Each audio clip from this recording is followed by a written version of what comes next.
Well, hello, Spring Forward. Happy Wednesday. I hope this finds you well. We're changing things up a little bit, and I invited Miss Crew to be on the call this week, so we can talk together about some things that are emerging, some breaking news for this week's update. Turn it over, Miss Crew first. Welcome. Good to have you with us. Thank you. I think this is my first weekly update, which is exciting. It's always nice to have you. So we have a few questions I think our viewers probably want to know some answers to. So how about we go ahead and get started? What do you have for us?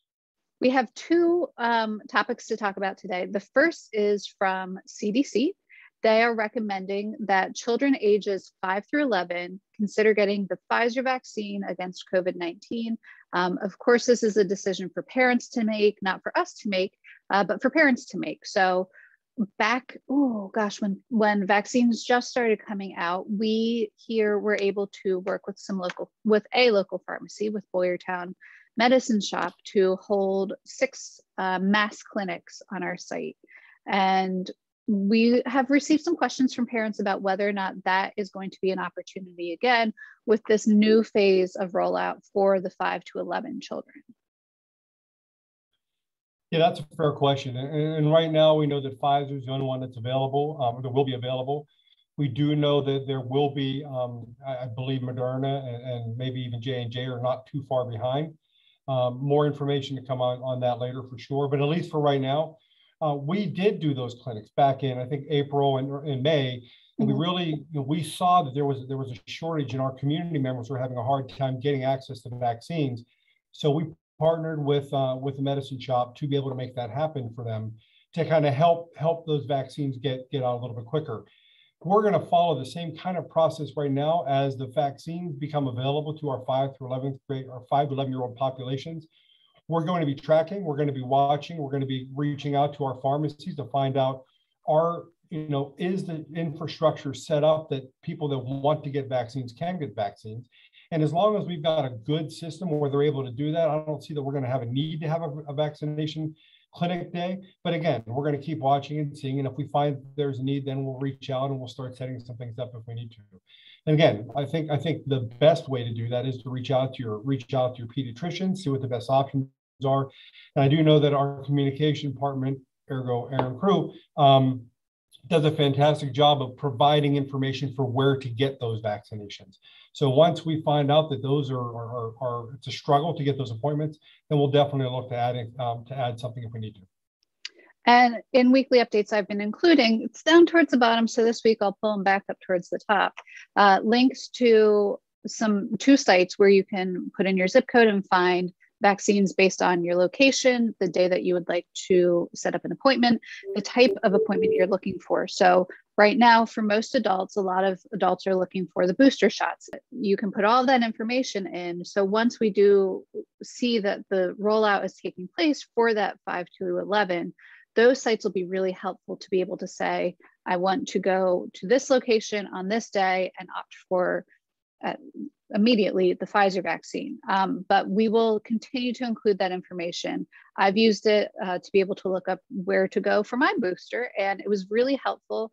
And I was able to actually sort of go further away than the closest location, but with what I was doing that particular day, it was the most convenient location for me.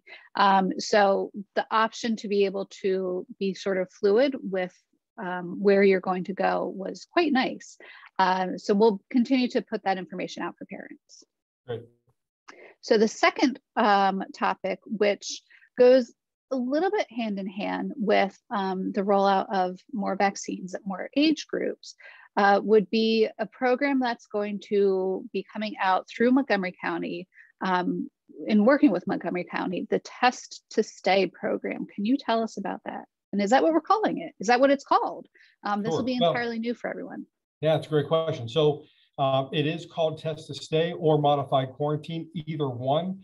For me, Test to Stay really means that when students are identified as close contacts, they have an opportunity to not be quarantined as long as as long as their parents provide consent for the student to be tested more or less every other day during what that quarantine period would have been. So let's say that a child gets identified on Thursday that they were close contact on Monday. and their quarantine started, if the parent agrees to the program, then what they would essentially do is they would agree to this Binax Now antigen rapid test that would be administered in school every other day. And as long as they test negative and they're not symptomatic, they would be permitted to remain in school. There would be some guidelines in place in terms of masking, in terms of trying to do the social distancing thing as much as possible, the 6 feet thing, but it would allow students to stay in school. What we have heard from our parents and our school board, is that it's important for our students to be in school. Anything we can do to help our students stay in school is our goal. And we said from day one that our focus this year is just making sure that if a child can be in school, they should be in school. So this falls right in alignment with our vision for this year, was to be able to create as normal of an experience as possible having our students in the building. So we are doing that in conjunction with, or I should say we're doing it under the umbrella of Montgomery County Office of Public Health. They're releasing some guidance whenever their information becomes public and they give us an official green light, then we'll be just about ready to go. We have some things that we need to put in place in terms of our own infrastructure to make sure that we can do this seamlessly. Again, it's a program that's optional for parents and their children. If they want to take it, you could always do the quarantine if you want. You can always do the test out of quarantine where you're home for a certain number of days and you can test to come back early from the 10-day quarantine. So those things will still be available. But for parents that want their children to remain in school, as long as they're asymptomatic, this would be a way for them to do that. So you said that we have some pieces to put in place. We do know this will take place in every building. We'll have that option available in every school. We've gone through all of the training with all of our people. When we think about the testing for COVID-19, again, we think back to earlier in the year where it was the test that went all the way up and would tickle the back of your brain. That is not the test that we're doing, correct? Correct. Yeah. Ours is again, it's a rapid test. We have results within 15 minutes, and you're really just going the inner lining of the front part of the nose and the nostril, and you're kind of spinning it around. You're not going up too deep. You're just going in. I think it's almost maybe like a quarter of an inch. And that's all the further you're going in. So it's a painless experience for our students. I've done the training, and the best way that I can explain it is it just sort of tickles your nose hairs right inside. I think we're going to become very familiar with explaining to people how best just to get the inside of your nose. Everybody's going to have a different description. And I want to reiterate probably as many times as we possibly can, this is a voluntary test process. Parents will be the ones deciding for their children if they will be participating in the program. That is absolutely correct. And again, before we can start the program, we need Montgomery County to say that yes, we have a green light. Here's the guidelines. Release it to the public, and then we'll have things in place. The consent form, how to access signing up for the testing program, all those things. Very easy to do, but we'll make sure that we have all that in place so that the parent and the student experiences a seamless process. And a seamless voluntary process, not required. Seamless voluntary. Another process. option. We had a lot of options in terms of how students learned last year. This year, we have a lot of options to keep them in school learning. So this is a really great step forward. Yeah, I completely agree. Mr. Rizzo, we have two more topics to cover today. The first is tickets are live and on sale for our fall play. Cinderella is coming to Springport. So that information is in Weekly Update for parents to go click the link. It is all in person this year. They do have socially distanced seating for individuals who would like to attend. It's a Friday and a Saturday, and so excited to have Cinderella here at Springport. It'll be an excellent production, I'm sure. Well, it's going to fall right in line with everything else the Fine Arts Department does. They just put out top-notch productions time after time. It's great to be able to be in person again. If you all recall from the spring, we did the musical, but the musical was streamed, and you kind of bought virtual tickets. And it's nice to be able to have an event that that people are going to be able to be socially distanced, but they're going to be inside and get that whole experience that our community has really been longing for. So it's going to be a great production. It's going to be in person. We're really excited about it. Yep. So that is the first of two announcements. The second, big deal for one of our Springport teachers. I will hand it over to you to make the announcement.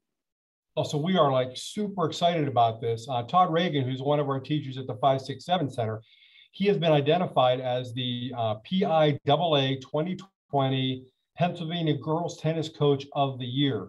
We're really excited. He's a fantastic coach, a fantastic teacher, and for him to receive this honor, we're excited for him, and he's a very deserving professional coach, teacher. So we're really happy for him.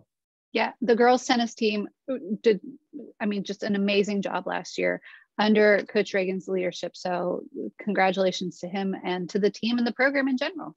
Really very exciting. Absolutely, we very much are. Yep. Is that all you have for us today? This is my first time on Weekly Update. So I don't know what to do from here. Well, listen, you're always invited back. But I would just say that's all we have for this week. We hope you all have a fantastic week. We'll be back again next week. And who knows where we're going to be or who we're going to be with, but tune in to check it out. And have a fantastic day, everybody. Thanks. We'll see you.